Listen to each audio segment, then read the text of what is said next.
Medak church history ఏంటో తెలుసుకుందాం. అసలు మెదక్ చర్చ్ ఎప్పుడు కట్టారు? ఎలా కట్టారు? ఎందుకు కట్టారు? వీటన్నింటిని డీటెయిల్‌గా తెలుసుకుందాం. ఫుల్ లెంగ్త్ వీడియో అయితే మన ఛానల్‌లో ఆల్రెడీ అప్‌లోడ్ చేయడం జరిగింది.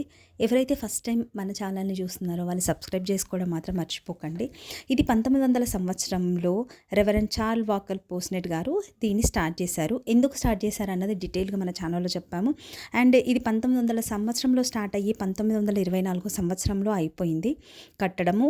డిసెంబర్ 25న అంటే క్రిస్మస్ రోజు చర్చిని ప్రారంభించారు. దీన్ని కట్టడానికి సుమారుగా 1500 మంది అక్కడ ప్రతిరోజు పనిచేసేవాళ్ళు. వారందరికీ భోజన ఏర్పాట్లు కూడా చార్ల్ వాకర్ గారే ఏర్పాటు చేయడం జరిగింది.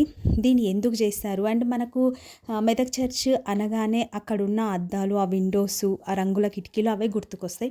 వాటిని ఎక్కడి నుంచి తెప్పించారు, ఎలా తెప్పించారు, దూరదేశాల నుంచి తెప్పించడానికంటే అప్పుడు ట్రాన్స్పోర్ట్ లేదు. సో ప్రతిదీ డీటెయిల్గా అయితే నేను చెప్పడం జరిగింది. సో ఫుల్ లెంత్ వీడియో అయితే చూడండి. ఫస్ట్ టైం చూస్తుంటే మాత్రం సబ్స్క్రైబ్ చేయడం మర్చిపోకండి. Thank you for watching.